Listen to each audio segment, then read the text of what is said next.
السلام علیکم ورحمۃ اللہ وبرکاتہ۔ آج میں آپ کے سامنے بخاری کی حدیث پیش کرتی ہوں۔ اللہ کے رسول صلی اللہ علیہ وسلم نے ارشاد فرمایا، تم میں سے پہلے کسی امت کے 3 شخص ایک ساتھ سفر پر نکلے، چنانچہ چلتے چلتے رات ہو گئی۔ رات گزارنے کے لیے وہ ایک غار میں داخل ہو گئے۔ اسی دوران پہاڑ سے ایک چٹان گری جس نے غار کے منہ کو بند کر دیا۔ یہ دیکھ کر انہوں نے کہا کہ چٹان سے نجات کی یہی صورت ہے کہ سب کے سب اپنے اعمال صالحہ کے ذریعے اللہ تعالیٰ سے دعا کریں۔ چنانچہ انہوں نے اپنے اپنے اعمال کے واسطے اللہ سے دعائیں مانگیں۔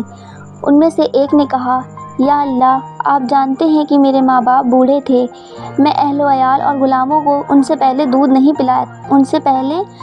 پلاتا تھا۔ ایک دن میں ایک چیز کی تلاش میں دور نکل گیا اور جب واپس لوٹ کر آیا تو والدین سو چکے تھے۔ پھر بھی میں نے ان کے لیے شام کا دودھ دہا اور اسی پیالے میں لے کر ان کی خدمت میں حاضر ہوا تو دیکھا کہ وہ اس وقت سو رہے ہیں۔ میں نے ان کو جگانا پسند نہیں کیا اور ان سے پہلے اہل و عیال یا غلاموں کو دودھ پلانا بھی گوارا نہ کیا۔ میں دودھ کا پیالہ ہاتھ میں لیے ان کے سرانے کھڑا رہا، ان کے جاگنے کا انتظار کرتا رہا، یہاں تک کہ صبح ہو گئی اور وہ بیدار ہوئے تو میں نے انہیں دودھ دیا اور اس وقت انہوں نے اپنے شام کے حصے کا دودھ پیا تھا۔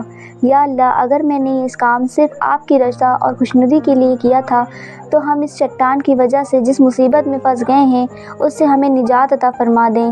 اس دعا کے نتیجے میں وہ چٹان تھوڑی سی سرک گئی لیکن باہر نکلنا ممکن نہ ہوا۔ اتنے میں دوسرے شخص نے دعا مانگی، یا اللہ، میری ایک چچا زاد بہن تھی جس سے مجھے بہت زیادہ محبت تھی۔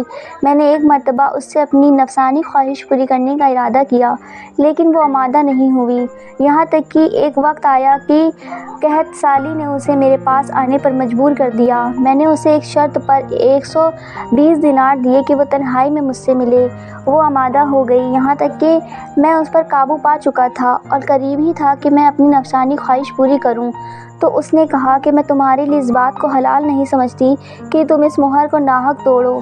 یہ سن کر میں نے اپنے برے ارادے سے باز آ گیا اور میں اس سے دور ہو گیا، حالانکہ مجھے اس سے بہت زیادہ محبت تھی اور میں نے وہ سونے کے دینار بھی چھوڑ دیے جو اسے دیے تھے۔ یا اللہ، اگر میں نے یہ کام آپ کی رضا کے لیے کیا تھا تو ہماری اس مصیبت کو دور فرما دیں۔ چنانچہ وہ چٹان کچھ اور سرک گئی لیکن پھر بھی نکلنا ممکن نہ ہوا۔ تیسرے شخص نے دعا کی کہ یا اللہ، کچھ مزدوروں کو میں نے مزدوری پر رکھا تھا، میں نے سب کو مزدوری دے دی، پھر ایک مزدور اپنی مزدوری لے بغیر چلا گیا۔ میں نے اس کی مزدوری کی رقم کو کاروبار میں لگایا، یہاں تک کہ مال میں بہت کچھ اضافہ ہو گیا۔